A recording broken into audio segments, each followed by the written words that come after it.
Olá, pessoal. Olha a gente aqui de novo. O que ocorreu ontem, acho que foi uma pegadinha para nos testar, para testar a nossa resiliência. Essa noite não vai ter pegadinha não, né, gente? Tudo transcorrerá normalmente. Bom, na verdade, nós tivemos uma instabilidade nos serviços de conexão que foi geral na região, e que nos levou ao cancelamento da transmissão de ontem.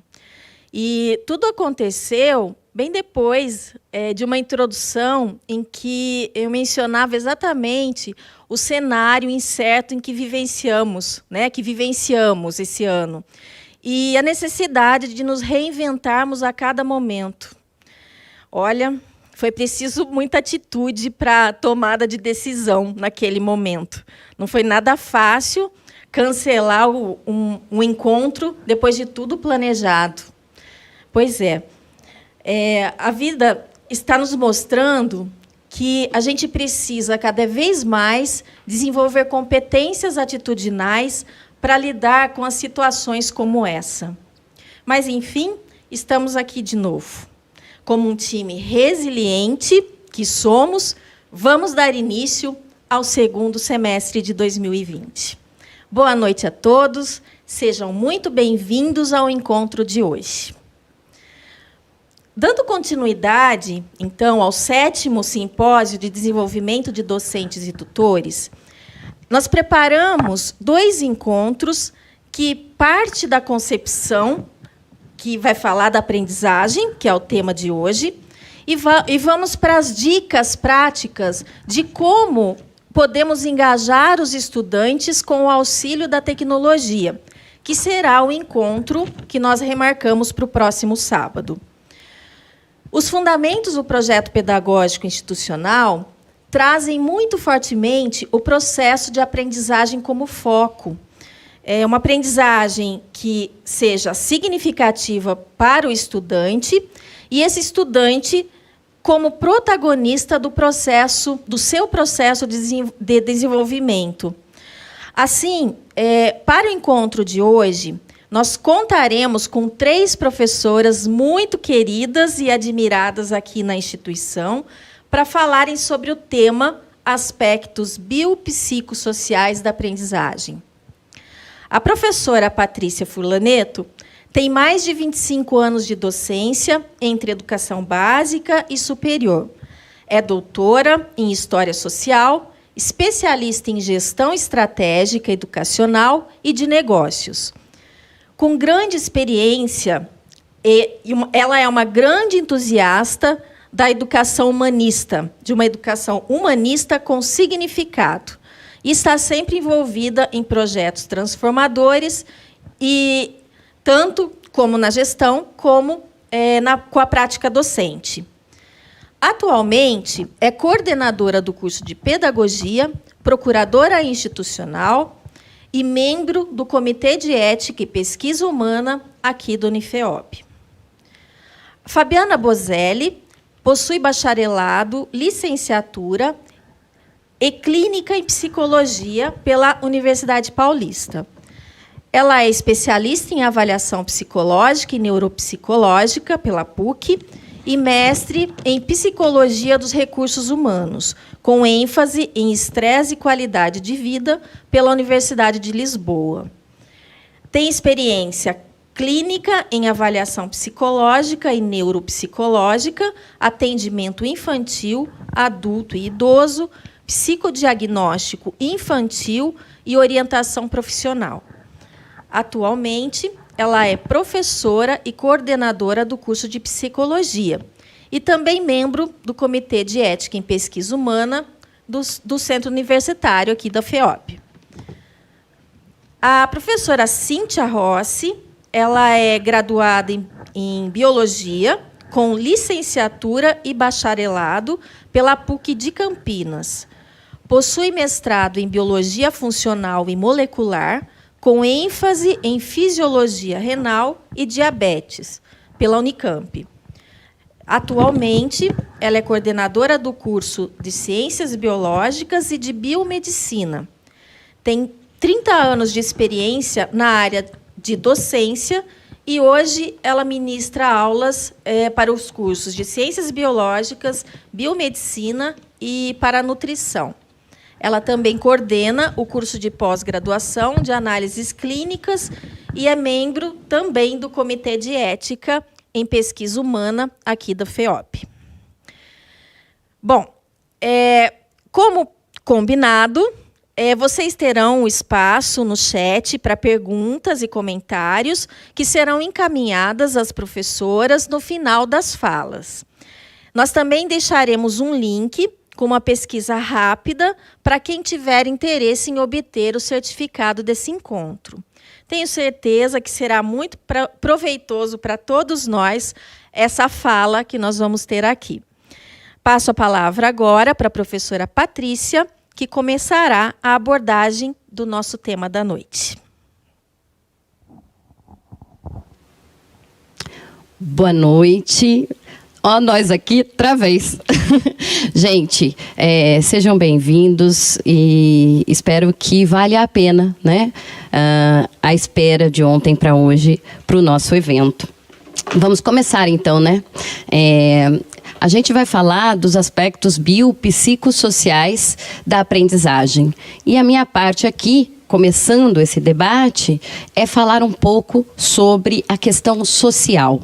A questão social é aquela que normalmente, ainda mais atualmente, onde tantas descobertas sobre o funcionamento do cérebro veio à tona, né? Então, essas questões sociais parecem que são aquelas que a gente já sabe. Então, não precisa pensar muito nela. Então, eu vou trazer aqui algumas questões importantes, sim, para a gente pensar sobre a questão social no processo de aprendizagem. E eu costumo começar a fala fazendo essa pergunta, né? O que é social?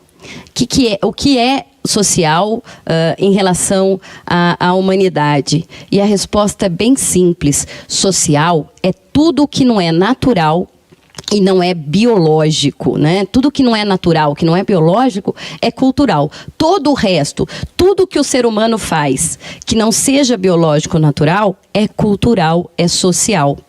E para pensar isso, vale a pena a gente lembrar aqui, já que a gente tem uma bióloga aqui do meu lado, né? Que pensar o que é essa questão natural e biológica do ser humano, né? Um bom exemplo são as nossas necessidades fisiológicas, né? Então, a gente tem necessidade, sim, de comer, a gente tem necessidade de dormir, a gente tem necessidade de reprodução. E essas necessidades, elas são naturais, mas a forma como a gente come, a forma como a gente dorme, onde a gente come, a forma como a gente reproduz, onde a gente reproduz, é cultural. Né?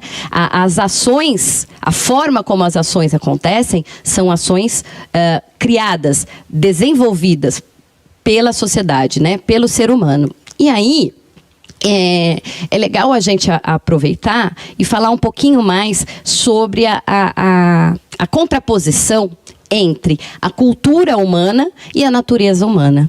Quando a gente fala da natureza, independente do ser humano, ou pelo menos o que nos diferencia, é que os outros animais, né, além de nós, esses animais, eles desenvolveram uma inteligência que nós chamamos de inteligência concreta. O que é isso, né? Eles se adaptam à natureza, né, a partir de raciocínios, né, de desenvolvimento das suas necessidades, e eles se adaptam àquela natureza, se transformando a partir do que a natureza oferece, né? A outra característica da inteligência concreta é que, mesmo eles tendo, e nós temos aqui veterinários assistindo, médicos veterinários, né? Os animais, eles têm uma forma de comunicação, mas é uma forma conhecida como, né, a gente pode falar, é uma forma simples de comunicação. Não é uma forma complexa, né, de relação de linguagem. E o que caracteriza o homem, e ele sai desse controle da natureza, é justamente a capacidade dele de criar símbolos. Ele cria símbolos que identificam coisas, né? E com isso, ele começa a ter consciência do mundo e de si.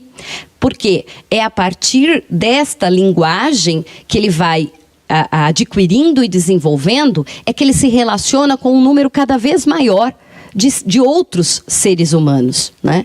E nesse processo de criação de linguagem, de criação, de desenvolvimento de uma maior relação humana, nós também encontramos outra característica que diferencia o homem de outros animais. Ele torna-se homem, né? Ele nasce e ele torna-se homem ao longo da sua vida, portanto, ao longo da sua aprendizagem.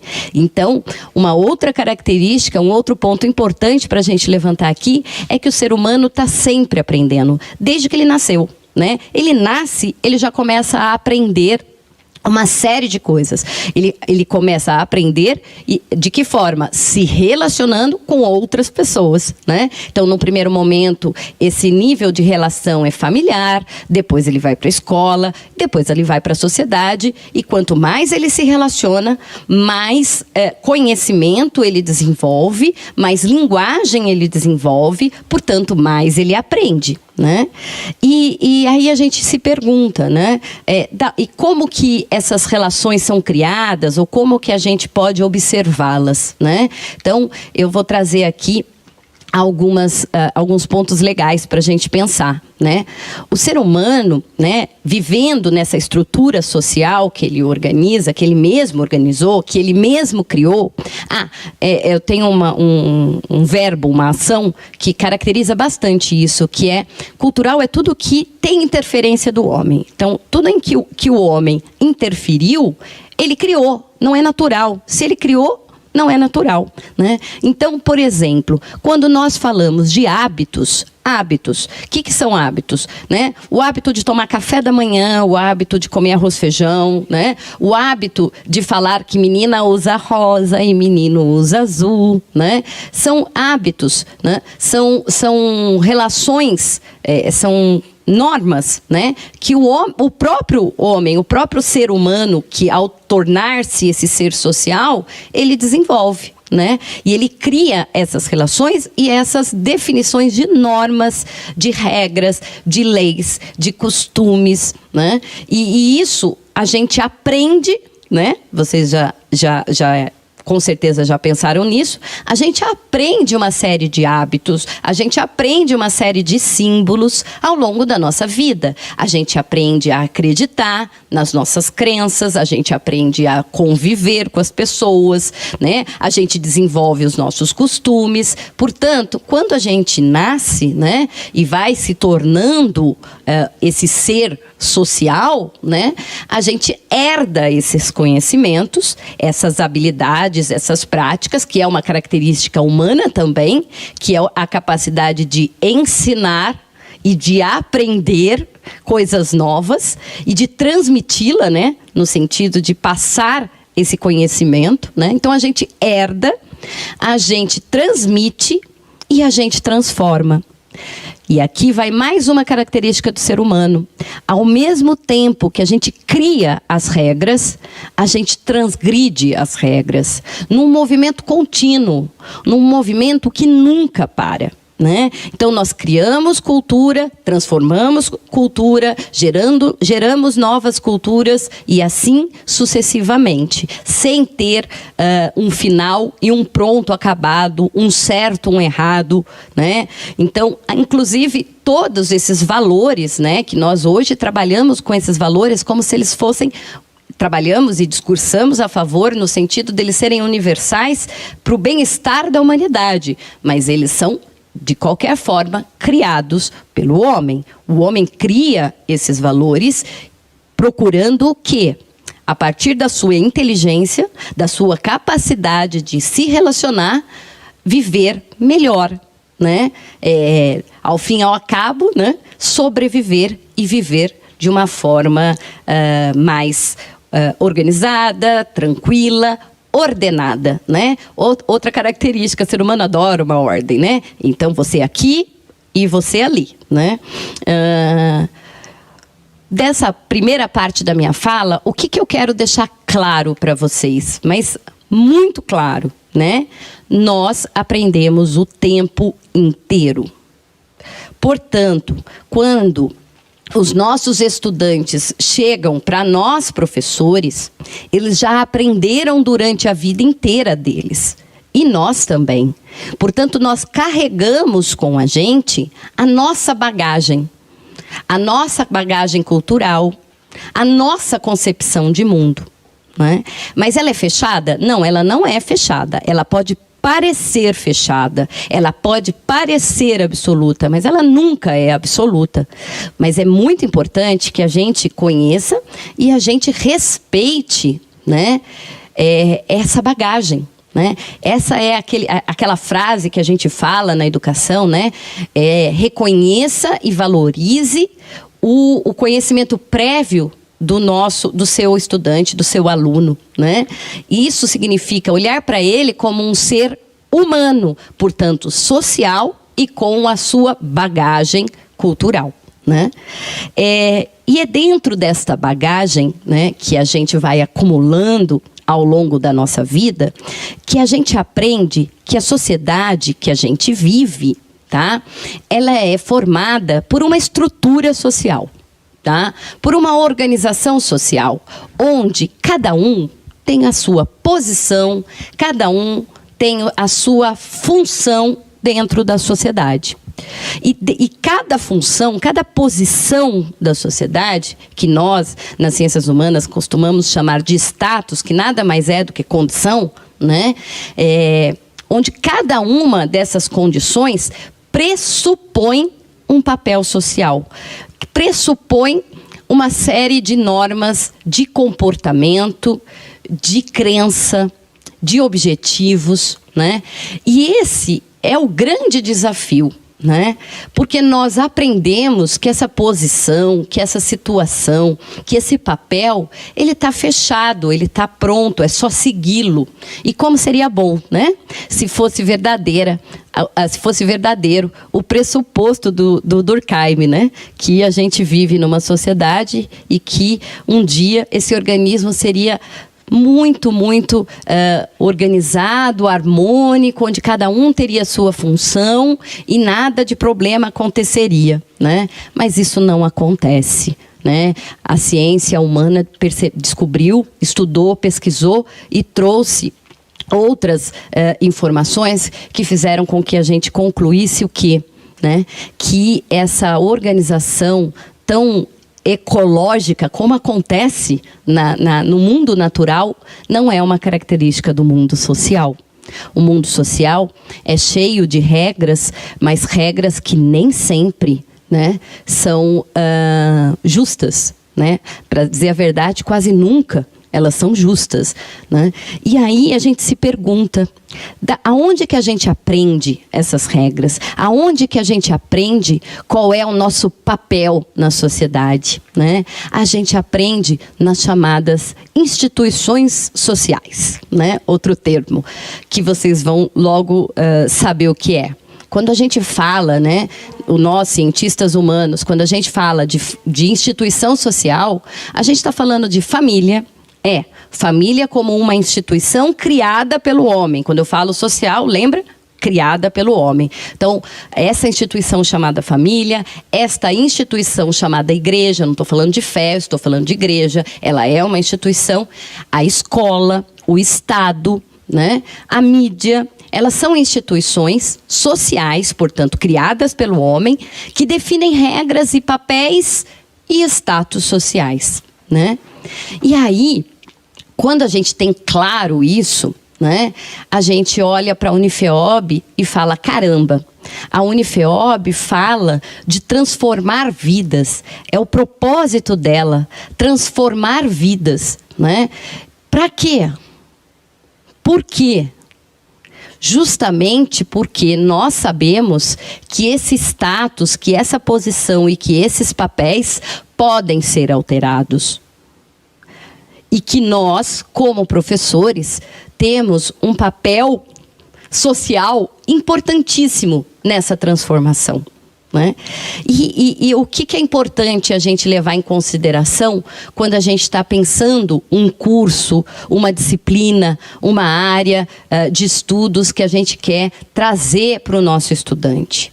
É importante a gente ter como referência que o que nós trazemos para eles, né, é capital intelectual, né? A gente traz uma possibilidade de ampliação deste capital, né? De uma ampliação do capital cultural que pode gerar uma alteração de capital econômico e de capital social.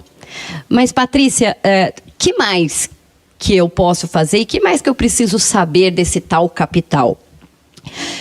É o seguinte, gente, quando nós falamos de capital cultural, nós estamos falando que tanto nós como os estudantes, mas eu vou falar dos estudantes aqui, né? Eles tiveram uma possibilidade de construção de um capital cultural, intelectual ao longo da vida deles.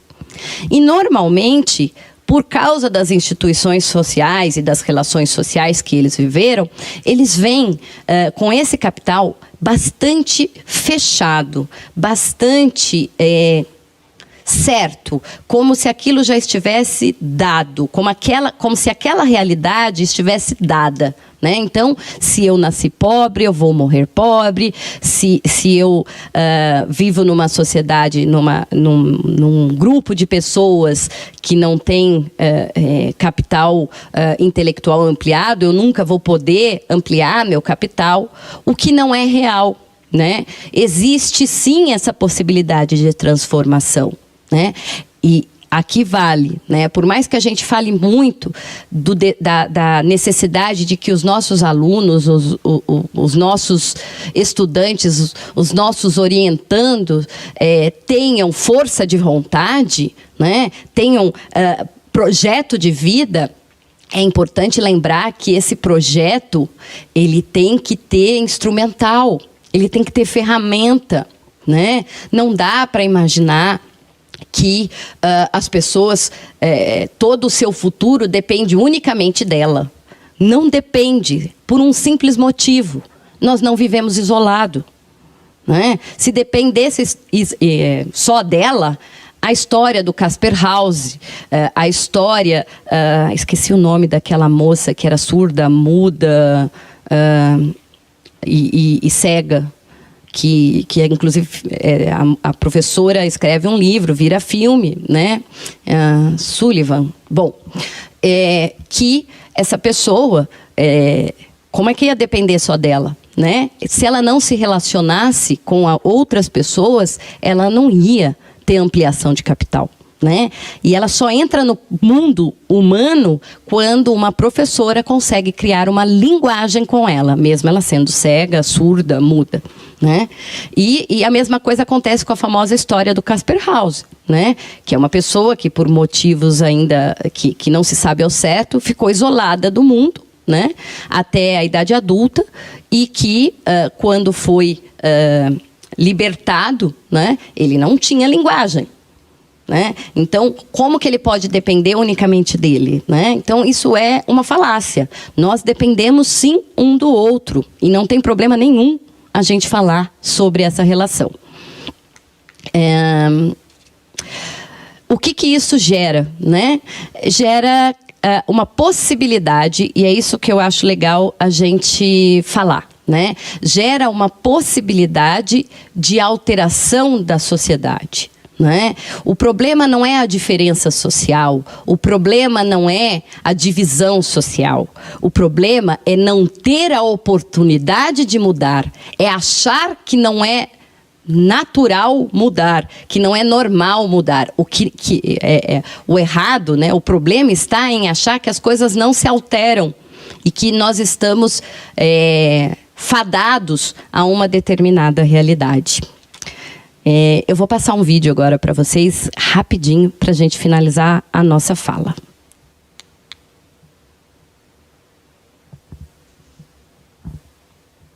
Line up. Shoulder to shoulder. Take off your backpacks. Basketball. Line up. We're about to race. Hey, we are racing for a $100 bill. The winner of this race will take this. It's a $100 bill. Before I say go, I'm going to make a couple statements. If those statements apply to you, I want you to take 2 steps forward. If those statements don't apply to you, I want you to stay right where you're at. Take 2 steps forward if both of your parents are still married. Take 2 steps forward if you grew up with a father figure in the home. Take 2 steps forward if you had access to a private education. Take 2 steps forward if you had access to a free tutor growing up. Take 2 steps forward if you've never had to worry about your cell phone being shut off. Take 2 steps forward if you've never had to help mom or dad with the bills. Take 2 steps forward if it wasn't because of your athletic ability, you don't have to pay for college. Take 2 steps forward if you never wondered where your next meal was going to come from. I want you guys up here in the front just to turn around and look. Every statement I've made has nothing to do with anything any of you have done. Has nothing to do with decisions you've made. Everything I have said has nothing to do with what you've done. We all know these people up here have a better opportunity to win this $100. Does that mean these people back here can't race? No. We would be foolish to not realize we've been given more opportunity. We don't want to recognize that we've been given a head start. But the reality is we have. Now, there's no excuse. They still got to run their race. You still got to run your race. But whoever wins this $100, I think it'd be extremely foolish of you not to utilize that and learn more about somebody else's story. Because the reality is, if this was a fair race and everybody was back on that line, I guarantee you some of these black dudes would smoke all of you. And it's only because you have this big of a head start that you're possibly going to win this race called life. That is a picture of life, ladies and gentlemen. Nothing you've done has put you in the lead that you're in right now. When I say go, on your mark, get set, go!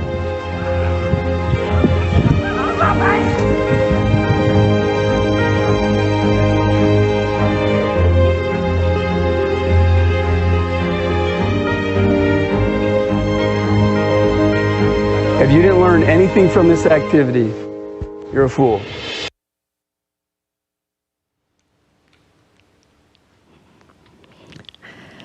Bom, não precisa muita explicação, né, sobre o vídeo. Mas é legal para a gente pensar a questão da meritocracia, né? É muito legal a gente falar da questão meritocrática. E é importante que a gente use isso, né? Mas é importante também que a gente saiba de onde a gente está partindo, né? Quem são os nossos estudantes? Os que estavam na frente ou os que ficaram lá atrás, né?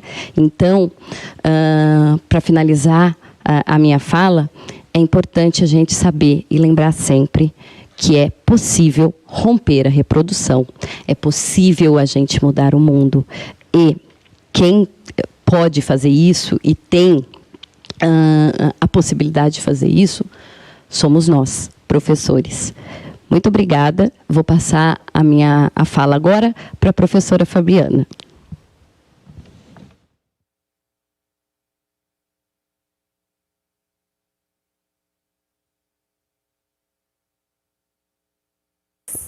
Como a Patrícia muito bem colocou, né, a bagagem sociocultural, ela tem uma influência na aprendizagem E o que eu vou falar um pouquinho para vocês hoje e mostrar é que a emoção também tem influência nessa aprendizagem, tá? Então, o tema é a importância das emoções na aprendizagem.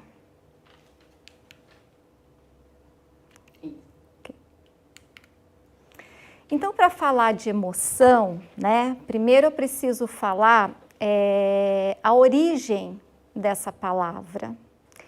Então, emoção, a palavra emoção tem sua origem no verbo mover. Então, é tudo aquilo que nos move, que nos movimenta, né? Ou seja, tudo aquilo que nos transforma através da ação do sentir, tá? E para que isso ocorra, nós somos motivados e impulsionados a tomar alguma atitude. Nós somos seres humanos socioafetivos. E o que isso quer dizer? Temos a necessidade de estabelecermos relacionamentos, de sentir amado pelos nossos familiares, de se sentir querido pelos nossos amigos e pela nossa sociedade. No ambiente acadêmico, isso não é muito diferente, tá? Nós precisamos estar bem conosco e precisamos estar bem com aqueles que estão à nossa volta. E nesse sentido, o professor tem um papel muito importante e significativo, assim como os amigos que os nossos estudantes fazem nesse ambiente acadêmico, os gestores, toda a equipe acadêmica, né, quando esse estudante vai em busca de ajuda e ele acaba sendo acolhido. Também não podemos deixar de esquecer que somos seres integrais, né? Somos seres bio, psico, sociocultural, tá? Então, nós temos um biológico funcionando com um psicológico e toda uma bagagem de vivências e experiências socioculturais. Isso porque nós somos dotados de sentimentos, nós somos dotados de emoções, de pensamentos, de experiências, e é isso que nos torna seres únicos e especiais, tá? Isso ocorre porque nós temos uma estrutura no nosso cérebro chamada amígdala. E uma das funções dessa estrutura é ser responsável pelo processamento das emoções, tá? Isso só é possível porque essa estrutura, ela tem conexão com outras estruturas cerebrais relacionadas com a cognição, que é a nossa capacidade de aprender, a memória, a atenção e o nosso raciocínio. Todo ser humano sente uma ansiedade que é natural, é boa, é uma questão de sobrevivência. O problema é quando ela excede o limite do que é saudável e passa a ser patológica, fazendo com que a nossa capacidade de atenção, de concentração, fique deficitária, tá? Um outro fator importante são as situações estressantes. O estresse, ele libera cortisol. E o que é o cortisol? Cortisol, ele é um hormônio, tá, que prepara o nosso corpo para lidar com situações de alerta e perigo, e ele também atua como um inibidor da nossa memória, tá? Então, na verdade, o cortisol, ele funciona como uma borracha no nosso cérebro. Pensem em situações de perigo que vocês já vivenciaram. Nós lembramos do antes, nós lembramos do depois, mas durante o evento estressor, nós não costumamos registrar, tá? Como mostra a figura no slide, o professor, né, aqui no caso opressor, que está mais para torturador, ele pode torturar seu estudante que ele não vai conseguir atingir o objetivo nem o resultado que ele espera, tá?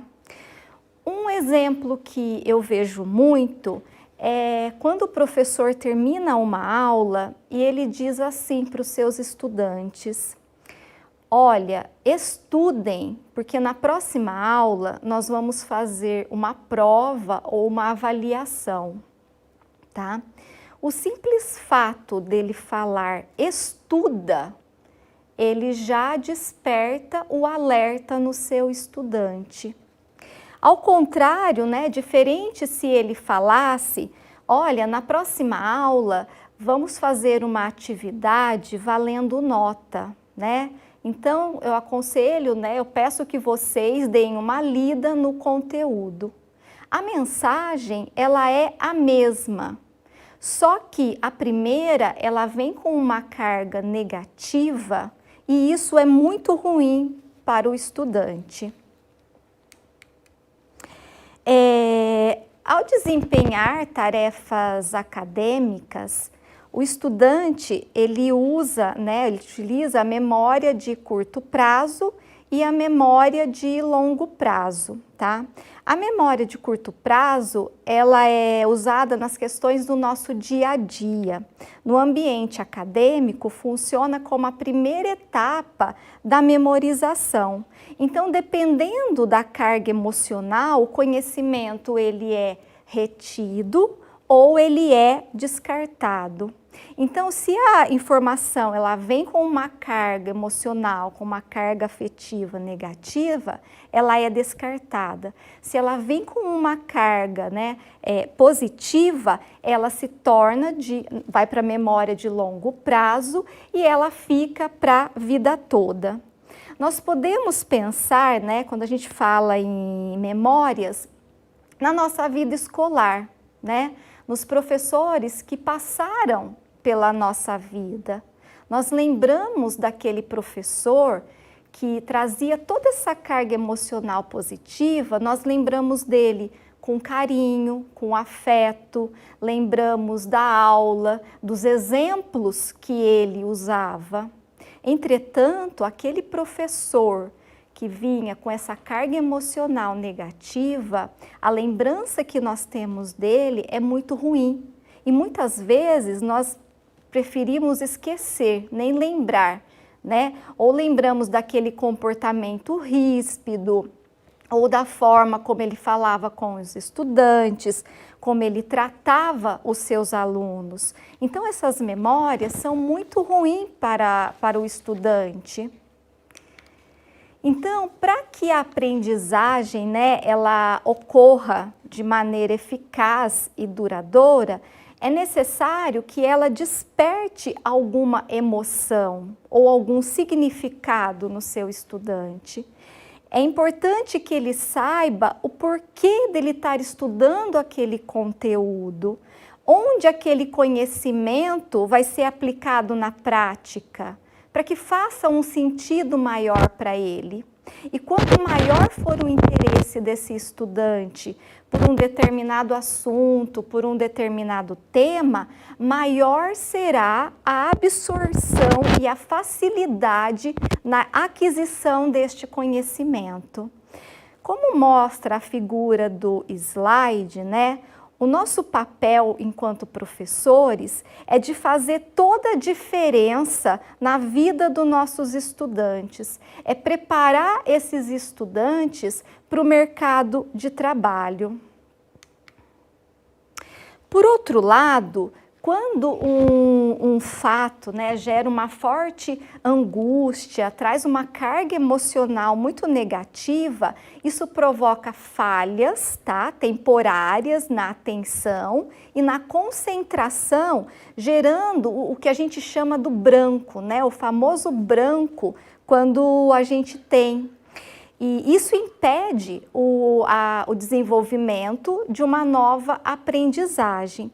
Como mostra a figura também no slide, qualquer resposta ali, ela está correta, mas o medo, a angústia é tão grande que ele não consegue perceber qual é a resposta.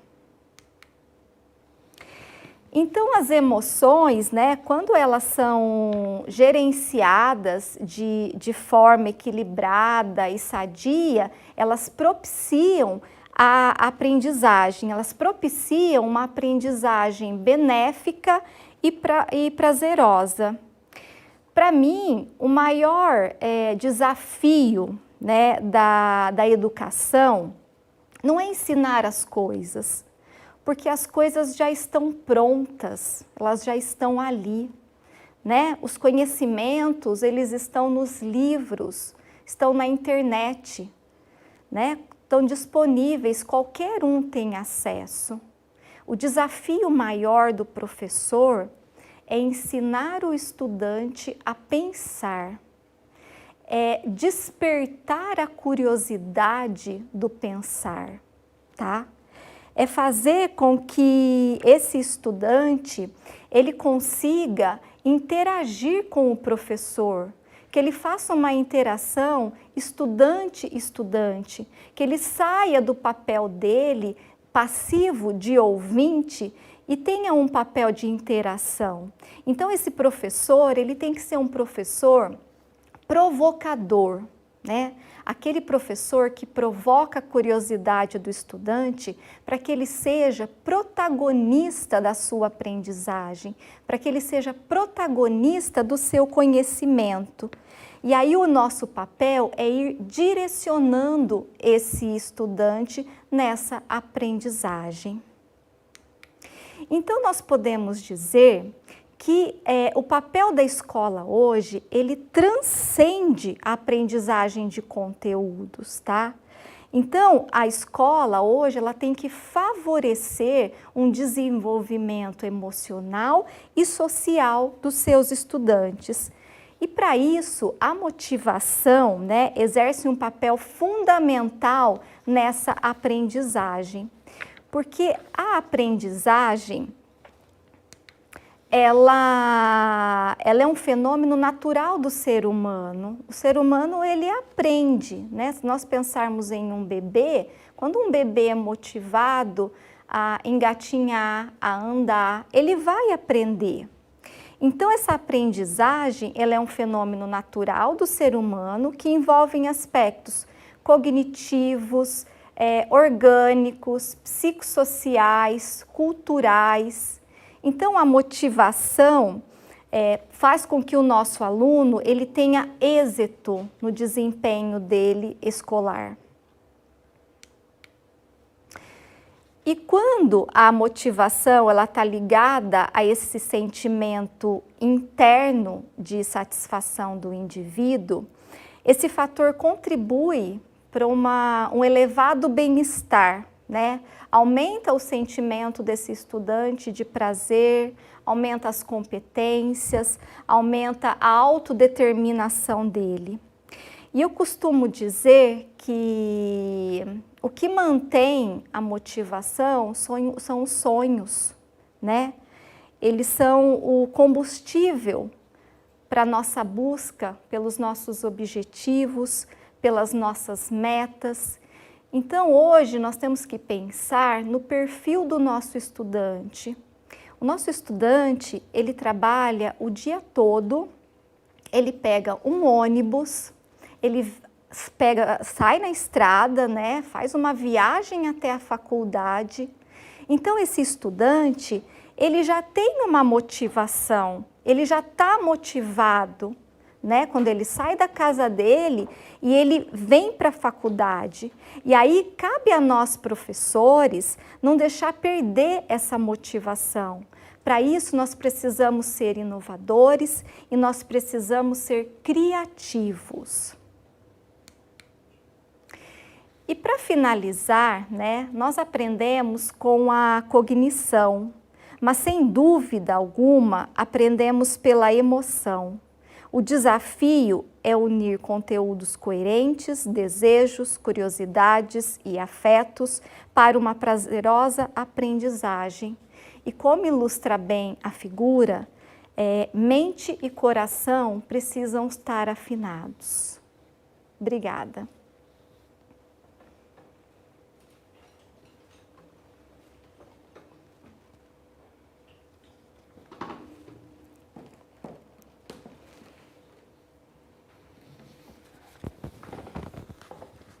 Boa noite a todos. Agora me resta falar um pouquinho a respeito do que a Patrícia e a Fabiana falaram, só que do lado e do aspecto biológico. Então, nós vamos falar um pouco a respeito do que significa a aprendizagem com os aspectos bioneurológicos. Então, antes da gente assim chegar exatamente nesses aspectos, a pergunta que se faz, o que é aprender, né? Então, nós nascemos realmente com uma série de informações ao nosso redor. Além disso, nós sabemos hoje que a nossa geração e a geração dos nossos estudantes talvez sejam as que mais são bombardeadas pelas informações. Só que aprender não significa apenas tomar conhecimento ou mesmo estar próximos a informações. É necessário que essa informação ela seja registrada, ela seja armazenada. E além de ser armazenada e registrada, essas informações elas precisam ser evocadas. E, portanto, elas precisam estar retidas na memória. Então, aprender significa adquirir aprendizado, significa gravar o que foi aprendido. Além disso, como eu disse há pouco, é necessário que nós tenhamos a recordação, porque não adianta nada a gente aprender se nós não recordarmos da informação que nós tivemos. Então, a memória é a nossa chave, né? É o nosso ponto-chave. Então, quando nós falamos em memória, nós falamos exatamente em aquisição, evocação e confirmação daquelas memórias que foram, daquelas informações que foram aprendidas. E aí a pergunta é, onde e como isso acontece? Então, eu vou pedir licença aí aos docentes da área de saúde que conhecem bastante a respeito desses locais, de onde e como, mas eu vou dar uma explicação um pouquinho mais aprofundada aos professores que estão relacionados com as outras áreas sem ser a área de saúde, tá? Então, onde seria o sistema nervoso, tá?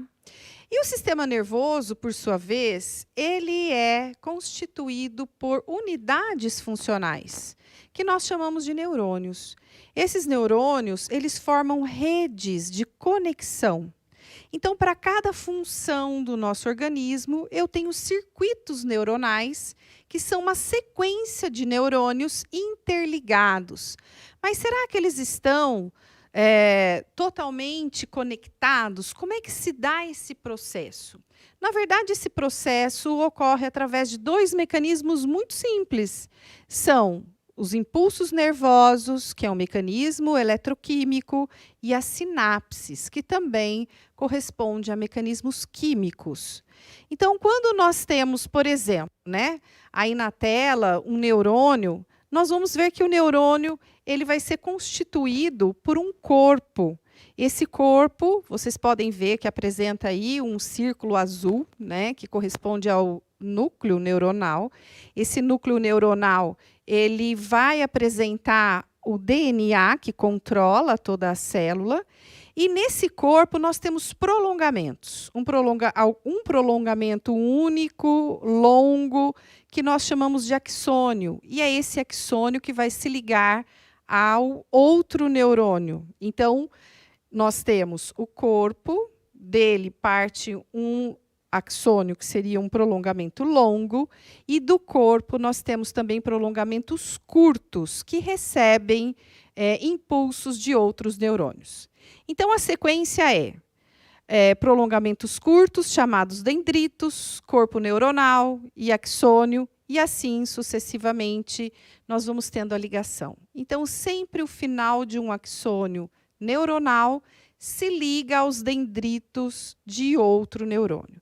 E aí, no neurônio em si, acontece o processo de impulso, que nada mais é do que corrente elétrica, mediada por compostos químicos.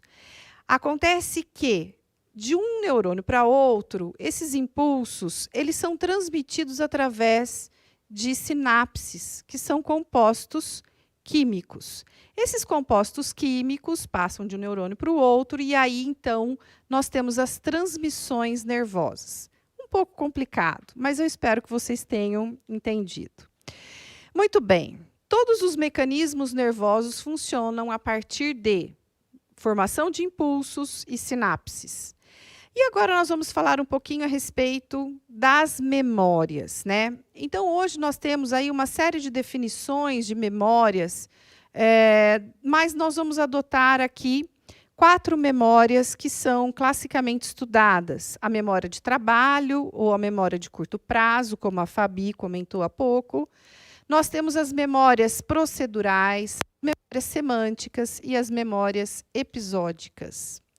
Quando nós falamos em memórias semânticas, episódicas e procedurais, são memórias que nós chamamos de longo prazo, ou seja, memórias que podem ficar armazenadas nos nossos compartimentos neuronais, vamos dizer assim, por um longo período, horas, dias, meses, anos ou até mesmo durante a nossa vida.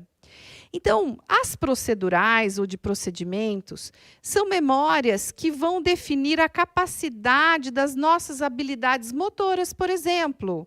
Muitos de nós podemos fazer exercício e aí depois a gente para e fala assim, nossa, nós temos uma memória motora. Ou então, quando nós nascemos, nós vamos aprendendo a nos movimentar. A gente aprende a sentar, depois a gente engatinha, a gente anda, corre, enfim. E essas memórias, elas vão se traduzindo numa memória motora. Além das nossas memórias, como a Patrícia falou, nós temos os hábitos, as nossas memórias culturais, que são definidas pelo contexto onde vivemos. Então, essas memórias são memórias consideradas procedurais ou procedimentais.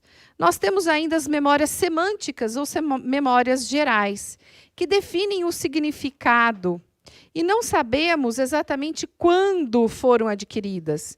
Nós sabemos as 4 operações matemáticas, nós sabemos, por exemplo, pontuação, acentuação, mas a gente não lembra quando é mesmo que foi a primeira vez que nós aprendemos as contas de matemática, ou mesmo o que é oração, orações subordinadas, sim, coordenadas, subordinadas, como a Patrícia aqui agora falou para mim, né? Então, na verdade, essas informações todas são aprendidas em algum momento da nossa vida, mas elas ficaram esquecidas. No entanto, elas se tornaram também automatizadas. E nós temos as episódicas ou autobiográficas. Essas memórias nós sabemos como ninguém. Nós sabemos porque se trata da nossa vida, se trata do contexto desde o momento em que nós nascemos, eu diria até desde quando estamos no útero das nossas mães. Então, nós vamos adquirindo essas memórias e elas vão contando a nossa história. Quando a Patrícia nos diz que nós somos um indivíduo histórico, de fato, elas precisam ser registradas e fazem parte do indivíduo. Então, nós temos aqui as memórias procedurais, são chamadas de implícitas também. Por que elas são implícitas? Porque elas estão num processo de semiconsciência. Eu automatizei de tal forma esse tipo de memória que eu posso sair da minha casa, vir até aqui a Unifeob e sem prestar atenção exatamente no caminho em que eu estou percorrendo. Isso significa o quê? Significa que eu automatizei aquele caminho que eu faço todos os dias. Fazia, porque agora, né? Durante esse ano, nós tivemos que mudar a nossa rotina. Então, essas são as memórias implícitas. Além das memórias implícitas, nós temos, aí considerando as semânticas e as episódicas como memórias explícitas. O que significa isso? Significa que elas são conscientes. Nós temos memórias que ficam guardadas na nossa consciência e que nós podemos recobrar à medida que necessitamos. Então, elas são claras à medida que nós fazemos a sua evocação dos processos fisiológicos. Bom, então agora nós precisamos saber onde tudo isso acontece. Porque se só tem 2 mecanismos cerebrais, que é impulso nervoso e sinapse, o que diferencia um mecanismo do outro, né? O que é memória de curto prazo, o que é memória procedural, semântica e etc. É exatamente os locais. Então, antes que a gente parta para esses locais, é importante dizer aqui na figura que nós temos regiões cerebrais que apresentam classificações, e essa é uma delas, que diz que essa parte, né, do cérebro reptiliano é considerada como a área mais antiga do nosso cérebro.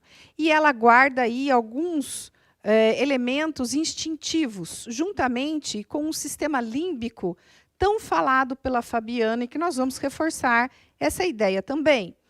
Além disso, nós temos o neocórtex, que é a área mais recente do nosso cérebro.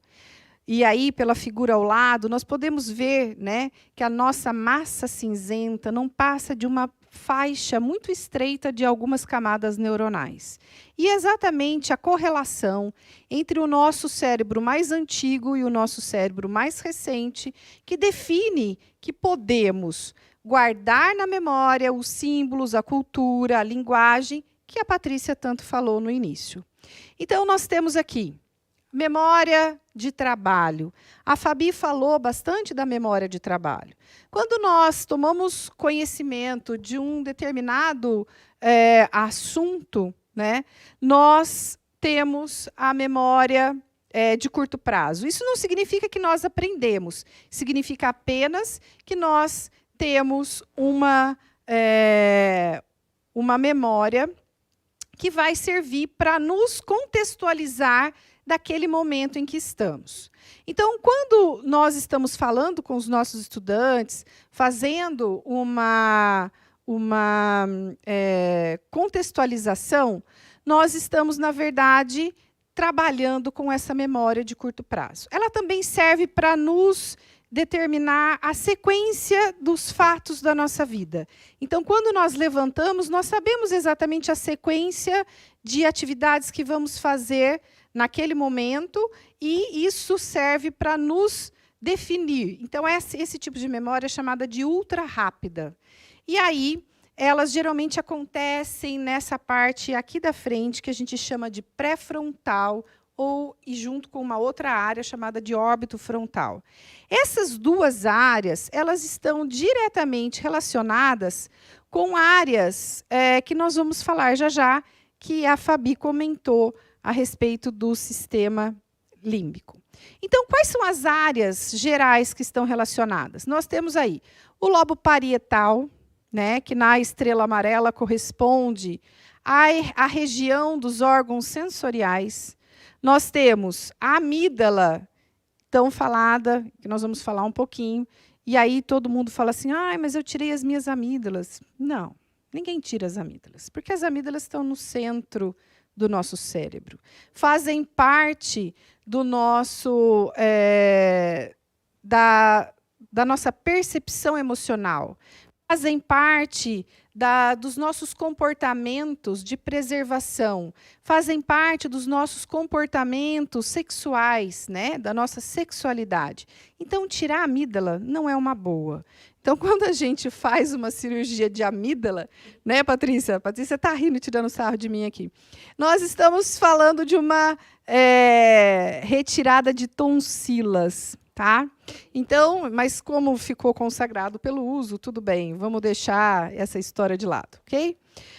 E aí nós temos o hipocampo, que é essa estrutura cor-de-rosa, né, que é o nosso gerenciador daquelas memórias a longo prazo. Então, olha lá, frontal aqui na frente, memória a curto prazo, lá no centro do cérebro, junto com a amígdala, encostadinha, e os dois têm uma relação muito íntima e, portanto, têm conexões nervosas ligando uma estrutura a outra.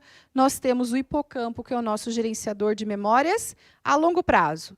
E aí, vamos puxar pela memória. Quem que é mesmo a longo prazo? Procedurais, semânticas e episódicas, tá? E aí nós temos os núcleos da base, né? Quem que são os núcleos da base? São essas estruturas que vocês estão vendo em azul. E elas servem para a cognição. A Fabi falou da cognição, né? O que é cognição? A cognição são diversas estruturas, como essas que eu estou mostrando, que são ativadas ao mesmo tempo, no momento em que eu preciso resgatar um comportamento relativo a uma informação. Então, se eu disser assim, está entrando um leão por essa porta, ou então está entrando um leão pela sua porta, e o que você faz? A ideia é você tomar uma atitude. Então, a informação é o leão. Se nós não soubéssemos culturalmente que o leão é perigoso, simplesmente a gente ia falar, nossa, olha, um animal. Mas como a gente sabe que ele é perigoso, nós vamos reunir a informação de que ele é perigoso, e aí essa informação está armazenada na nossa memória de longo prazo, que é a nossa memória cultural. E aí, então, nós vamos ter que acionar um controle motor para tomar uma medida. Ou seja, sair correndo. Então, na verdade, os núcleos da base, eles são aquele regente, aquele maestro que vai organizar e acionar as estruturas cerebrais para realizar o que a gente também conhece como controle motor, ou seja, controle dos nossos músculos para que haja movimento. E o cerebelo, que é responsável pela nossa coordenação motora. Então, vejam que ativar esses mecanismos todos, essas estruturas todas estão relacionadas com algum tipo de memória que é importante. Então, nós temos aí alguns neuroquímicos, né, que participam das sinapses, desses circuitos nervosos que estão localizados aí em todos esses órgãos.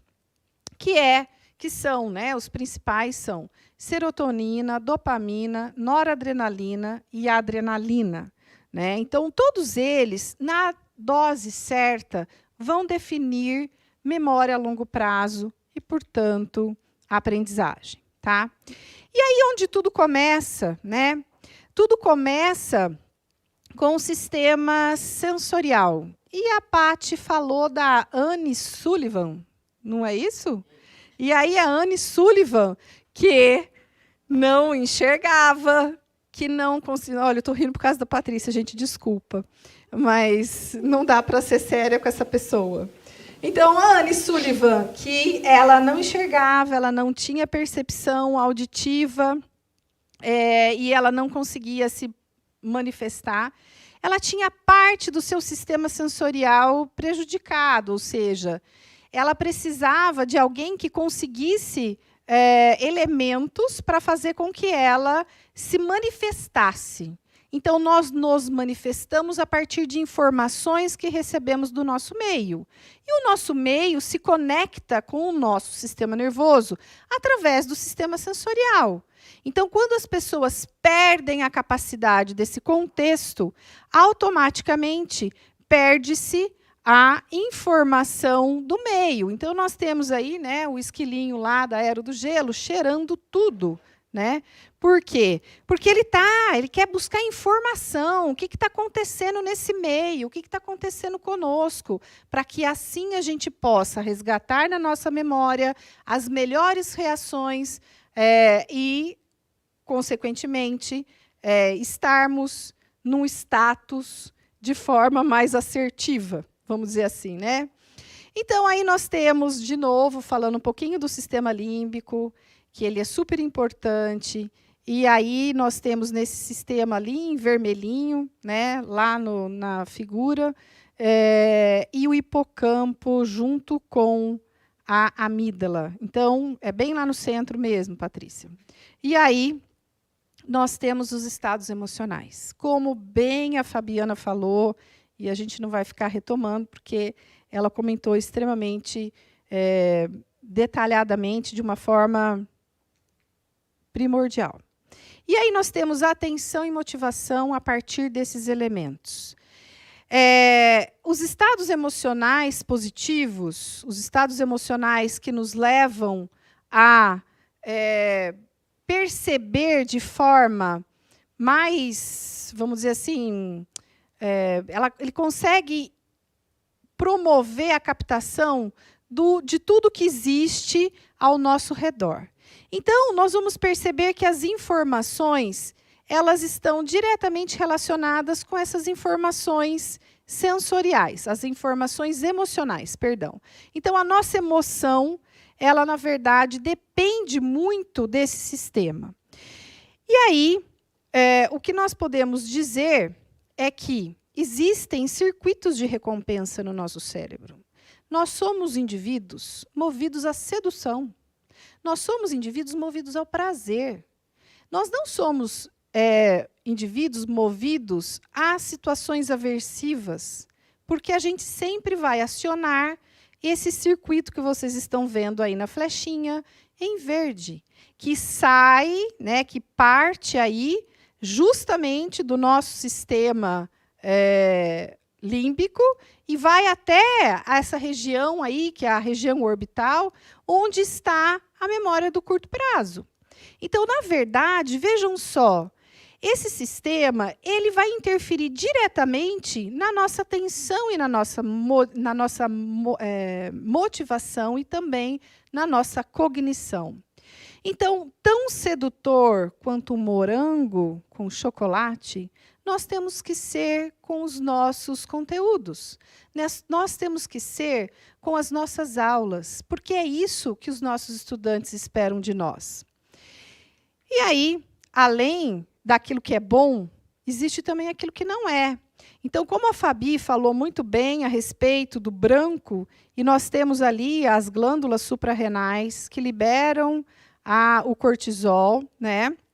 E que vão liberar também a adrenalina, e, consequentemente, isso vai fazer com que haja o esquecimento, né?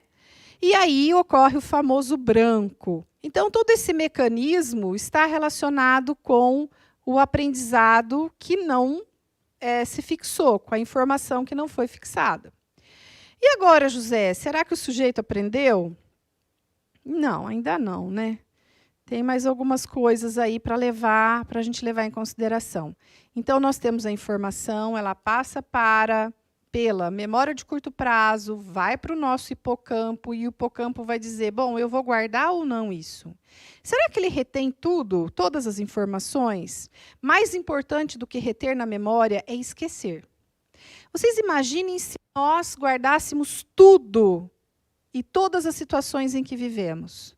Seria muito triste e muito, vamos dizer assim, complicado, e nós ficaríamos num processo até mesmo doentio da convivência. Então, esquecer é mais importante do que lembrar. E nós lembramos daquilo que realmente interessa. Então, para reter na memória e aprender, nós precisamos, primeiro, de tempo, de reações bioquímicas, de alterações das sinapses e também da influência do meio externo. Então, as memórias de curto prazo podem ser de curto e de longo prazo, e todas são gerenciadas no hipocampo.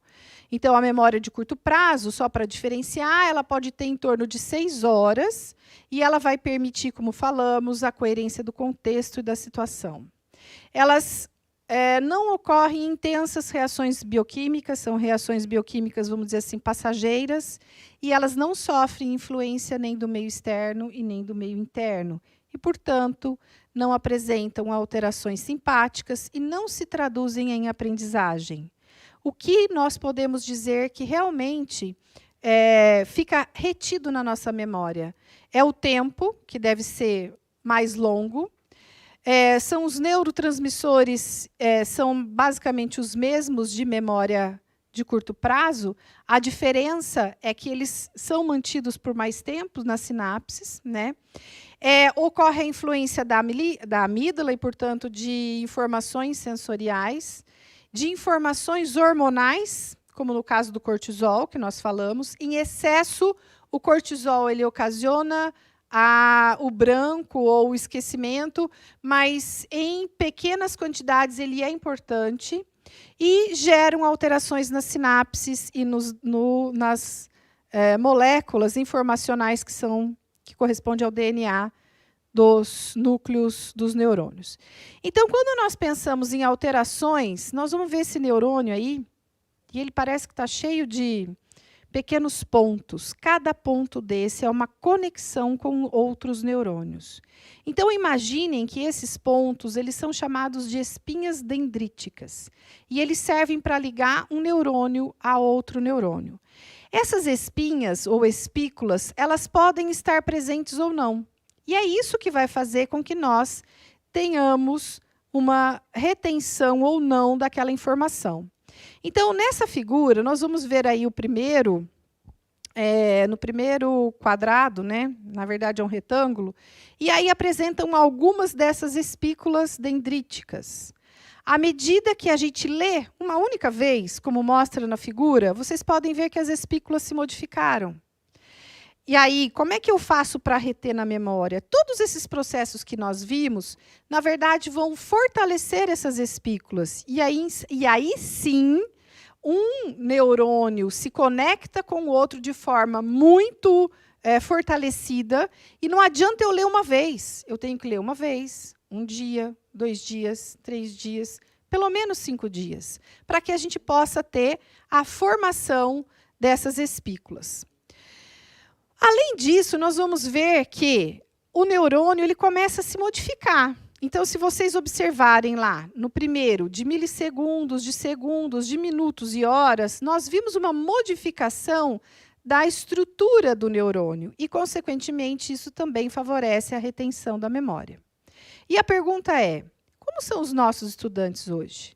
Eles têm muita informação, de fato, mas será que eles aprendem tudo que vem? Não. Nós sabemos que são jovens que acabam tendo muito contato hoje, principalmente com a internet. E é importante a gente estarmos atentos à questão da internet, das redes sociais, do uso dos smartphones, dos aparelhos, do videogame. Tudo isso interfere na forma de aprender desses estudantes.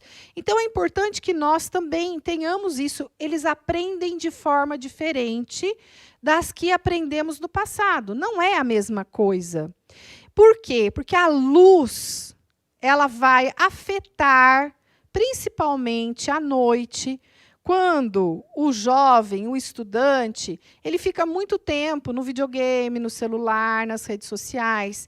E essa luz interfere diretamente na glândula pineal, que impede o sono. Existe uma pesquisa que nós dormimos menos 2 horas em toda a população mundial. Ou seja, a população mundial está diminuindo o seu tempo de sono, em média, de 2 horas, segundo a Fabi, que contou esse fato para nós, desse estudo, né, Fabi? E aí, o que isso significa? Significa que por que nós estamos falando do sono? O que isso tem a ver? É que é exatamente quando nós dormimos, principalmente antes da meia-noite, é que essas espículas dendríticas são fortalecidas em memória.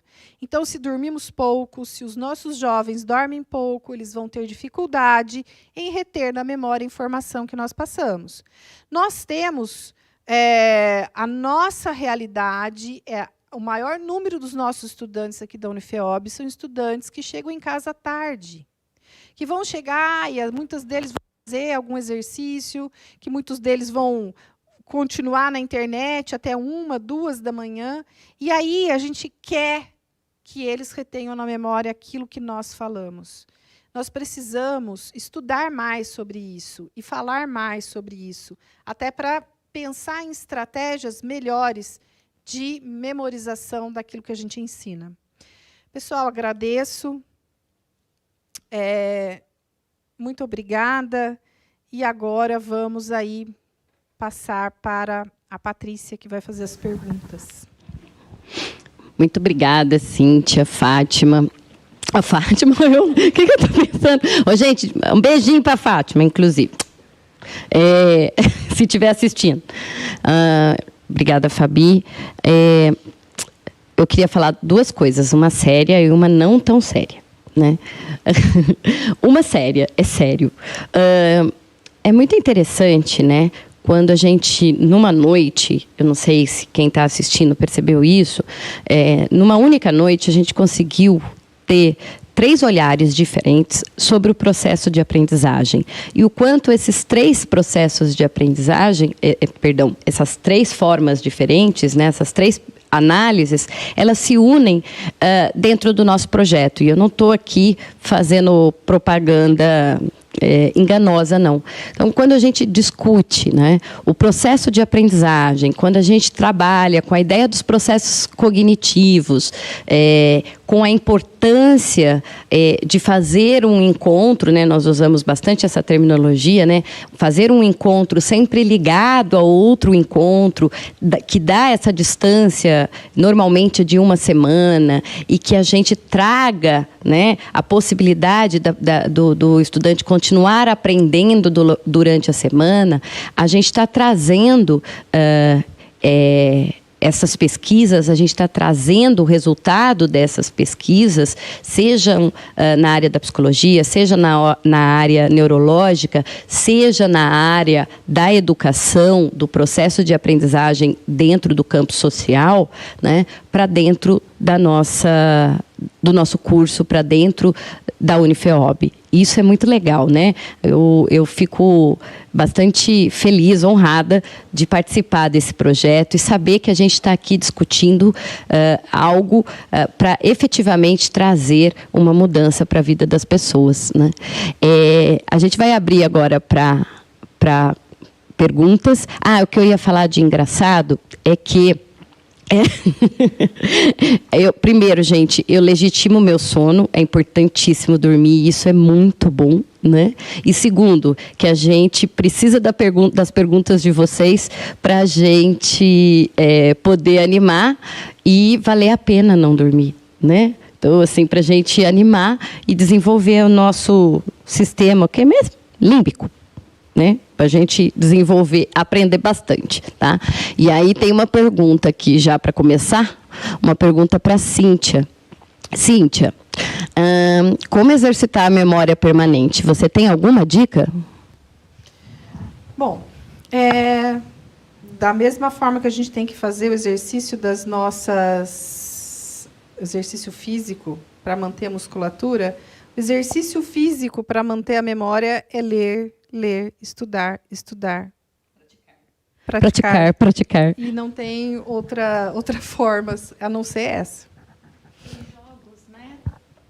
Existem alguns jogos que ajudam essa questão da memória. Então, quebra-cabeça, palavra cruzada, o sudoku, né? São exercícios que ativam a nossa memória. Isso é importante também. Você sabe, quando eu era adolescente, na faculdade, eu falava assim, olha, é que cérebro não tem celulite, porque eu treino ele. Eu nem sabia disso. Né? Porque... Você sabe que questões, até como a gente mudar o relógio, né, de braço para você treinar, porque é muito automático fazer isso daqui, né? Então, você muda, você já está também trabalhando.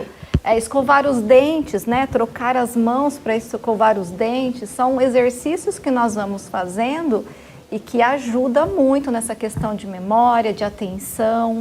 Por isso que dizem que pessoas que escrevem com as 2 mãos, né, sim, desenvolvem... ambidestras, né?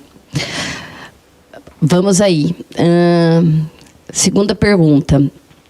Culturalmente, o esquecimento é visto como um fator negativo, mas não podemos entender que esquecemos aquilo que não foi significativo para a gente. A gente já esqueceu, né? Porque se não foi significativo, a gente já esqueceu. E é aquilo que a Cíntia falou da memória curta, né? Da memória de curto prazo. Não só a memória de curto prazo, mas também a memória de longo prazo. Uma coisa que é muito importante é que assim, o nosso hipocampo, ele guarda aquilo que ou é muito bom ou é muito ruim. As situações intermediárias, elas não são importantes. É que nem água. Se ela é muito fria, a gente acha muito ruim. E se ela é muito quente, a gente também. Mas a água morna, ela não, vamos dizer assim, ela não desperta uma sensação. Então, para que a nossa amígdala entenda e consiga fazer conexão com o hipocampo, é necessário que nós tenhamos essa percepção ou daquilo que é muito ruim ou daquilo que é muito bom. As informações intermediárias a gente esquece. E, obviamente, que a gente vai lembrar daquilo que é muito bom, porque principalmente está ligado com aquilo que a gente falou, que são as informações prazerosas, né? E tem também, né, algo que eu estudei quando estava trabalhando com memória, né? Memória, o estudo da memória para o entendimento de um momento histórico, né? E o que os estudiosos falavam é que a nossa memória, ela também é construída, né? E ela é ressignificada, né? Ao longo da nossa vida. Então, aquele evento, né? Aquele episódio que a gente não esquece, né? A gente não esquece o episódio, mas a interpretação do episódio, ela se altera ao longo da nossa vida, né? Eu lembro de ter assistido uma palestra ou uma oficina, não lembro ao certo, por falar nisso, mas eu lembro da situação, que é quando a gente olha uma foto nossa, relativamente recente, mas de quando você tem 30 anos, aí você olha uma foto de quando você tinha 17, você fala, nossa, que brega, que horrível, que cabelo horroroso, né? Acontece que quando você chega aos seus 60, 70 anos, você olha a mesma foto, lembra do episódio, mas você vai falar, nossa, como eu era nova, né? Não tinha cabelo branco. Então, essa interpretação, né? Essa ressignificação que os episódios têm, né? Dentro da nossa história. Né? A gente passa a dar um outro olhar, um outro sentido para aquilo, né?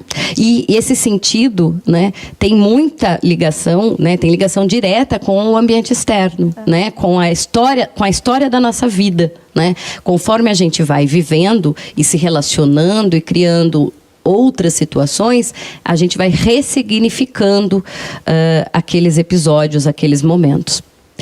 Tem uma pergunta aqui especial para a Fabi, ó. Fabi, por que é tão difícil controlar a nossa emoção? E como é difícil, né? Esse equilíbrio emocional, ele realmente é muito difícil, mas não é impossível, tá? Eu costumo dizer que todo mundo sente raiva, e nós podemos sentir raiva. O que nós não podemos é sair quebrando tudo, batendo nas pessoas, maltratando o outro. Então, ter esse controle da emoção é ter um controle, né, do seu próprio corpo. Hoje nós falamos, né, da questão da respiração. O quanto a respiração ela traz esse controle para as nossas emoções. Quando nós temos um pensamento negativo, né, eu escuto muitas pessoas falarem, substitui por um positivo. Não é tão fácil assim. Por quê? Porque aquele evento que trouxe aquele pensamento negativo, ele vai ficar ali. Uma hora ele vai aparecer de novo. Então a gente tem que se perguntar, por que eu estou sentindo isso? Por que eu estou assim? Eu preciso estar assim? Então a primeira coisa é você conseguir identificar a sua emoção. E depois você trabalhar na percepção do seu corpo, trabalhar a sua respiração. Tem um exercício que eu falo que ajuda muito quando a gente está num momento muito agitado, em que nós não estamos bem, que precisamos manter a calma, que é você puxa o ar contando mentalmente 1, 2, segura mentalmente contando 1, 2 e vai soltando contando mentalmente 1, 2, 3, 4. Isso vai trazendo uma calma e vai trazendo um controle maior para as nossas emoções. Eu só queria complementar isso que a Patrícia falou, que eu achei bem interessante, a Fabi falou, então, nós estamos tudo misturando as bolas aqui. Que com relação à questão por que é tão difícil a gente controlar as nossas emoções.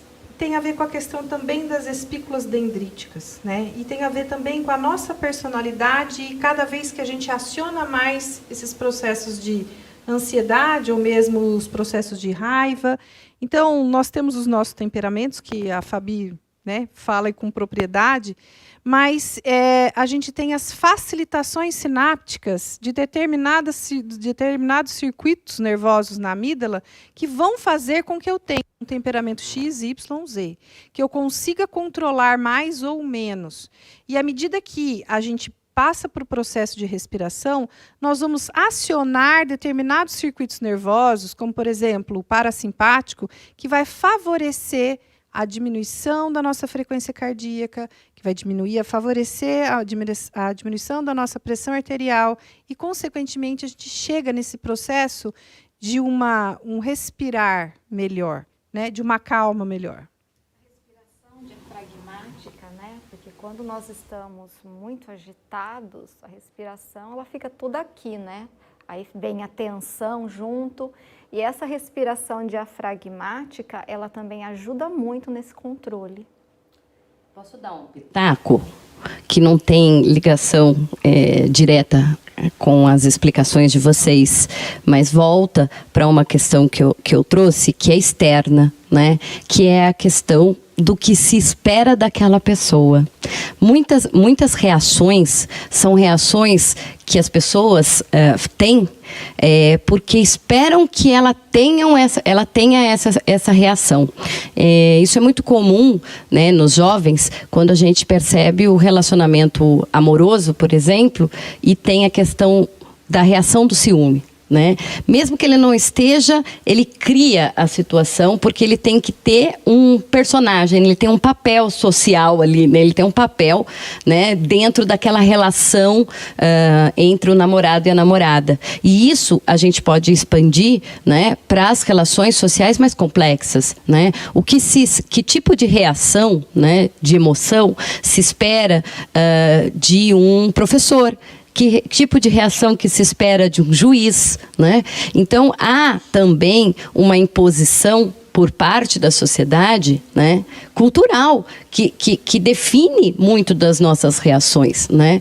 Então, mesmo sem compreender todo esse processo, né, sináptico, né, que ocorre, existe externamente uma série de fatores que nos ensinam, vamos dizer assim, né, como reagir, né, o que eu tenho que fazer naquela determinada situação. Né? Então, vale aí só para dar pitaco. Tem acho que mais uma pergunta. O professor tem maior probabilidade de manter a memória permanente? Eu acho que sim, né? A minha experiência diz que sim, por um motivo muito simples, né? A gente exercita demais, né? E naquela pirâmide, né, de aprendizagem, de percepção de aprendizagem, a gente fala, né, que ensinar é a melhor forma de aprender, né? Então, é muito legal quando a gente fala de aprendizagem por experiência, não é? Então, no meu entender, professor, ele tem realmente uma possibilidade muito maior. O que significa, gente, que a gente tem uma possibilidade menor de ficar caduco, né? Isso é bom. Complementando isso que a Paty respondeu, que a gente precisa levar em consideração, nós aprendemos em torno de 20% vendo as pessoas falarem, né? Em torno de 50% assistindo vídeos. 80% praticando e nós aprendemos 90% ensinando. Então, o mecanismo de ensinar, ele realmente a gente aprende muito mais do que os nossos estudantes quando nós ensinamos. Então, caramba, né? Acho que sim. Olha, Aqui perguntaram assim, pediram, né, para a gente falar um pouquinho sobre o medo. Né? Muitos têm medo de errar e acaba desistindo de tentar. Né? É incrível isso mesmo. Né? Eu acredito que a Fabi vai falar da diferença entre medo e pânico, né? Porque a insegurança é boa. Né? Eu aprendi isso, né? Que a insegurança ela não é ruim, ela é importante porque ela nos deixa atenta, ela nos faz pensar no que queremos, né? Ela nos põe em questão, em xeque. Né? O problema é quando isso gera um pânico tão grande, né? Um medo tão grande que faz com que a gente pare de tentar. Né, desista, né, não faça aquilo. Então, mas acredito que a Fabi e a Cíntia possam falar mais sobre isso. Então, o medo, nós temos um sistema fisiológico chamado de luta ou fuga, né? Como a Patrícia falou, esse sistema é um sistema importante porque ele faz com que a gente, vamos dizer assim, nos proteja. É o nosso instinto de autopreservação. Então, ele realmente é importante. Ele só não pode ser em demasia. Quando em demasia, nós vamos percebendo que o medo ele vai promover uma série de alterações do nosso sistema límbico, que é como a aprendizagem, que ao invés de nos impulsionar a motivação, faz com que nós fiquemos paralisados. E aí a gente acaba desistindo, né? Por conta desse medo. Antigamente, os nossos medos, quando homens da caverna, eram completamente diferentes dos de hoje. O medo era sobrevivência, fugir, caçar para ter alimento. Hoje nós não precisamos disso, mas os nossos medos foram sendo traduzidos em outras circunstâncias. Então, na verdade, o medo ele é importante, né? Porque nos protege. Imagina se não tivéssemos medo de nada, né? Entraríamos numa rua escura à noite, sozinha, sem pensar em de repente ser assaltado. Atravessaríamos uma rua sem olhar para os lados se está vindo carro ou não. Então, o medo é importante ter medo. Só que o medo, ele não pode paralisar, porque aí a gente já fala em pânico. O pânico é aquilo que paralisa a sua vida, que te impede de fazer alguma coisa, né? O pânico é aquela situação em que você não sai de casa porque você tem medo que aconteça alguma coisa, tá? Então, é importante ter medo, mas o medo não pode te impedir de fazer aquilo que você quer e aquilo que você tem vontade. Pessoas muito perfeccionistas, elas têm medo de errar. E esse medo de errar impede com que elas, muitas vezes, façam aquilo que elas têm vontade. Por quê? Porque elas estão sempre preocupadas com o julgamento do outro. E esse julgamento do outro, que de repente eu não dou conta disso, me traz esse medo, me paralisa e aí eu não tento, tá? Então é importante controlar o seu medo para que seu medo não vire um pânico. Posso fazer uma pergunta? Porque quando a gente fica com muito medo, mas muito medo, que eu entendo deva ser um sintoma do pânico, um dos sintomas, mas a gente treme. Justamente por conta desse sistema, né? Então nós temos um sistema que é chamado de sistema nervoso simpático, que ele vai acionar esse sistema de luta ou fuga. O tremor, o aumento da circulação, o aumento do batimento cardíaco, o aumento da pressão arterial, os pelos ficam em pé, eriçados, aumenta a sudorese, são respostas fisiológicas que te preparam para duas situações, ou você luta ou você foge. Mas eu tremo tanto que eu vou morrer, né? Vou ficar lá, o bicho vai me comer. O que acontece é que essas são reações fisiológicas desse sistema do medo. Né? E uma coisa que é muito importante e interessante até, que até o nível de coagulação sanguínea aumenta durante esse processo. Porque se houver um extravasamento de sangue na luta, você tem um aumento da capacidade até de coagulação do sistema sanguíneo para evitar uma hemorragia. por exemplo. E aí, como você hiperventila o seu cérebro, porque você respira muito rápido, né? Você tem aquela sensação de vai ter um ataque cardíaco, você não consegue ver a situação, analisar a dimensão da situação, né? Para saber se você realmente precisa ter toda essa reação. Nesse sentido do exagero, né? Do pânico, de ter pânico. Bom, tem uma pergunta aqui, que é: o que vocês acham de estratégias mnemônicas na aprendizagem e memorização? Eu não acho nada, porque eu não sei o que é mnemônica. Memória. Ah, tá. Obrigada. Eu acho que a Cíntia pode falar melhor, mas eu vou falar como educadora. Depende muito do processo de memorização, né? Se ele for uma estratégia de memorização para algo que seja essencial, por exemplo, numa determinada prática, ela vai ter uma importância, ela vai ter significado, e essa memorização vai naquele processo todo que a Cíntia colocou, se for procedimental, de naturalização, né? Ele faz quase que automático, né? Então ele memorizou de tal forma que ele vai lá e ele vai fazer aquilo com maestria, né? Ou falar aquilo com maestria. Por quê? Porque ele vai memorizando isso, e isso vai ficar na memória de longa duração. O problema são estratégias de memorização sem sentido, né? Sem o porquê, né? É a memorização pela memorização. E aí isso sim traz um tempo gasto à toa. Por exemplo, assim, eu vou pegar o caso da situação da biologia, né?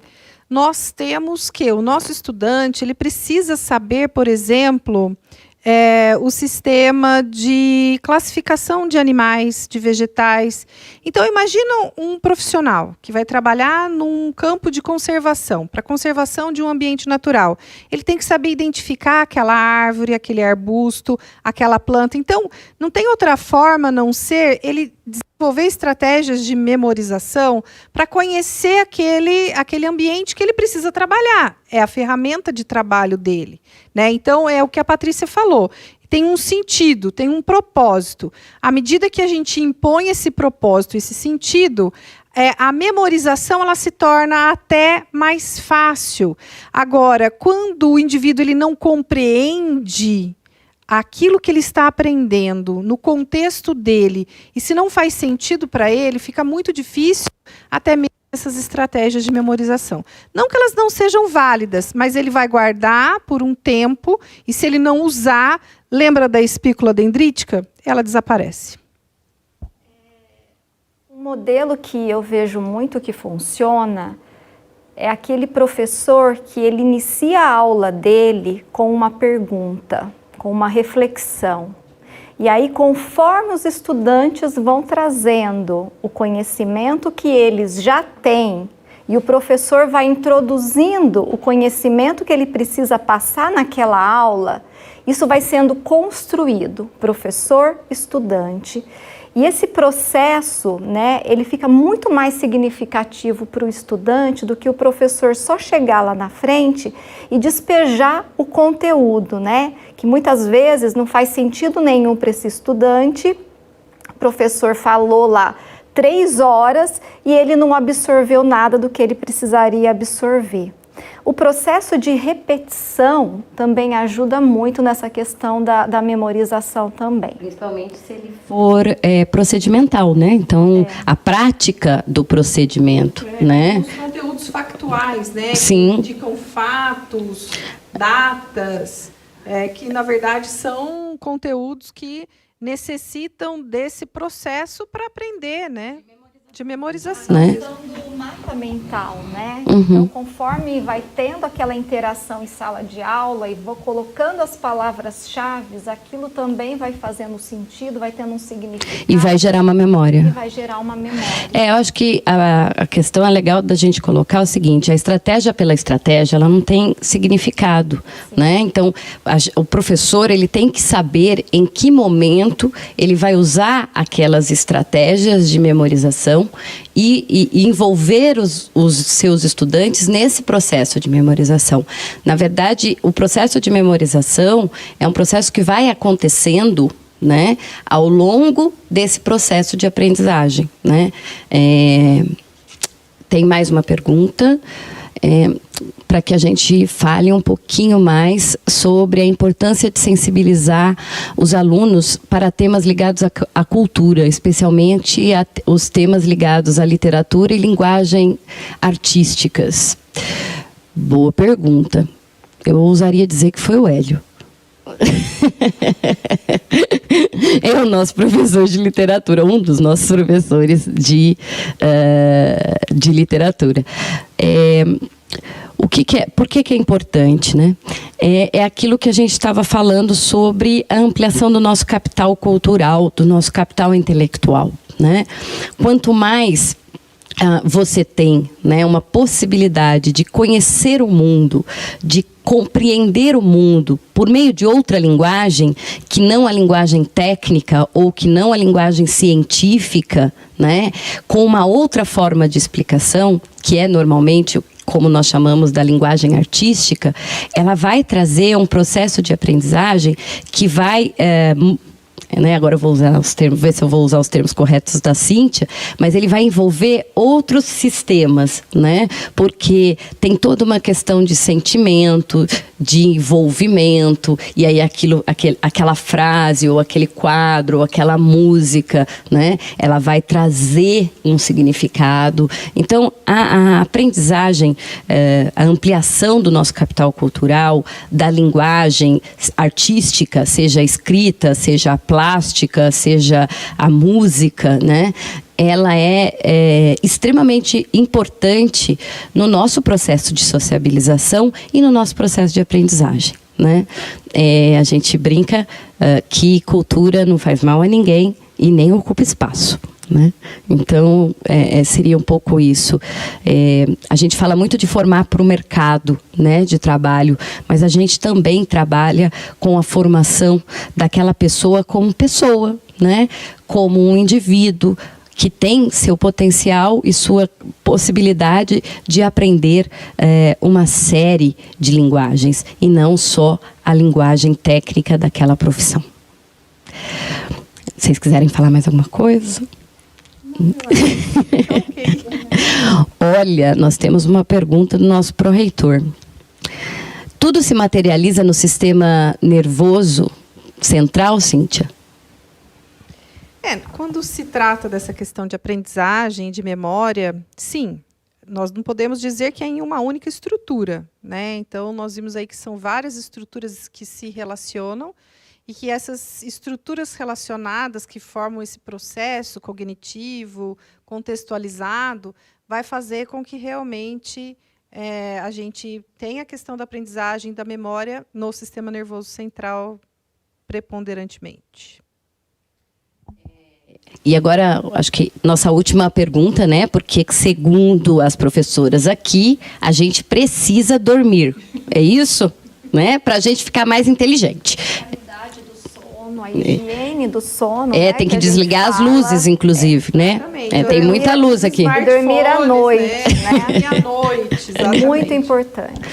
Tem que dormir à noite, não durante o dia, viu, gente? Quem está pensando que é importante, que faz bem dormir durante o dia, é à noite que é para dormir. Calma, vamos dar uma luz nessa história. Não adianta substituir a noite pelo dia, né? A gente precisa dormir à noite. Porque, como a gente comentou, a questão da pineal, né, que vai fazer com que nós tenhamos essa, vamos dizer assim, é quando o nosso cérebro se organiza, e ele se organiza, né, as sinapses, aqueles elementos todos que nós falamos, eles se organizam nas noites de sono, mas quando a gente dorme de noite. Porque dormir durante o dia não é a mesma coisa, né, por conta da luminosidade. Do sono, né, acarreta inúmeros problemas, não só fisiológicos, né, mas na capacidade de atenção, de concentração, aumenta a nossa ansiedade, então dormir é muito importante. Então, para dormir, vamos para a nossa última pergunta. A diversidade de atividades potencializa a aprendizagem? Sem dúvida, né? A gente precisa lembrar que várias pesquisas e estudos já nos mostraram que existem as chamadas diferentes inteligências, né? As pessoas aprendem de formas diferentes, né? Então, tem gente que é mais visual, tem gente que é mais de ouvir, né? Tem gente que aprende mais fazendo, né? Com desafios. O importante é que a gente reconheça essas diversas formas de aprendizagem e utilize essas diversas formas durante as nossas aulas. Mas tem uma questão que eu acho que é o calcanhar de Aquiles, né, de todo e qualquer professor. Desenvolver diversas atividades, a gente estuda, a gente aprende, a gente vai lá e desenvolve. Mas temos ainda muita dificuldade na hora da avaliação, de avaliar essas diversas aprendizagens, porque do que adianta exercitarmos diversos processos, diversas estratégias de aprendizagem, se no final o que você vai cobrar é a escrita de uma prova, né? Então, se nós não transformarmos as nossas estratégias de aprendizagem diferenciadas em momentos permanentes de avaliação, nós é como morrer na praia, né? A gente nadou e morreu na praia, porque exatamente, a gente desenvolveu estratégias diferentes, aí chegou no final do semestre, a gente deu uma prova escrita com pergunta e resposta, né? Então, literalmente, a gente morreu na praia. Então, o nosso desafio é pensar essas estratégias diferenciadas, aplicá-las e transformá-las num processo de acompanhamento e de avaliação. O professor precisa, né, quando ele for preparar a aula dele, pensar no perfil do estudante dele. Como a Patrícia colocou, né, pensar naquele estudante que é visual, naquele que é auditivo, naquele que é sinestésico, né? Então, pensar nesse perfil do estudante para que a aprendizagem ela chega de uma forma com qualidade, né, de uma forma tranquila para todos esses estudantes. E a questão da avaliação é realmente algo que nós precisamos repensar muito na educação. Porque, como nós falamos aqui, né, a questão de falar em prova, em avaliação, gera um medo muito grande. Então, aquele estudante que de repente estudou, mas na hora ficou nervoso, aí liberou o cortisol, teve um branco, quer dizer que ele não sabe nada, ele não aprendeu nada? Então, é algo que nós precisamos repensar, a questão de como fazer a checagem do conhecimento lá com o nosso estudante. Cíntia, quer falar alguma coisa para a gente finalizar? Quais são suas últimas palavras da noite? Eu acho que com essa questão aí da última pergunta também, para contextualizar e encerrar, nós temos 8 inteligências, né? Então, as lógico-matemáticas, as linguísticas, as espaciais, as naturais, e a principal delas é emocional, né? A inteligência emocional é a forma como a gente lida com aquelas informações, né? Como a Fabi falou, a questão do perfeccionista. E, sem sombra de dúvidas, a avaliação é ainda, no meu ponto de vista, algo que nós não conseguimos desenvolver, né? Como desenvolver essa questão de avaliar todo aquele trabalho que foi feito. E outra coisa muito importante é que a aprendizagem, no meu ponto de vista, ela é algo pessoal. Então, quando nós falamos, o nosso aluno aprendeu, será que ele aprendeu? Porque a aprendizagem é de cada indivíduo, e é individualizada, e está muito relacionada com a questão daquilo que ele gosta, daquilo que ele sente prazer de novo, né? Volto a reforçar isso. Então, é lógico que, num contexto de um curso, vão existir elementos que ele vai gostar mais, outros que ele vai gostar menos, mas, sem sombra de dúvida, eu acho que nós temos que evoluir muito nessa questão da avaliação. Nós realmente nos preocupamos muito em como transmitir o conhecimento, né? E até eu acho que não sei se é correto dizer que a gente transmite, eu acho que a gente informa algo interessante e ele é que recolhe aquela informação e traduz em conhecimento. Obrigada. Na verdade, gente, eu só chutei a bola para a próxima live, entendeu? Tipo, pode convidar a gente para a gente falar de avaliação, né? Que a gente vem. Gente, boa noite. Muito obrigada, né, a todos que ficaram aqui com a gente essa noite, que persistiram, foram resilientes, né, e ficaram conosco até agora. Espero que tenha valido a pena. A Unifiob, ela pensa esses eventos, esses momentos, que é um momento de integração. E eu tenho certeza que, mesmo distantes fisicamente, a gente, nessa noite, se integrou de forma de aprendizagem e de energia positiva. Que a gente tenha um excelente segundo semestre. E vamos começar, né, gente? Obrigada, boa noite.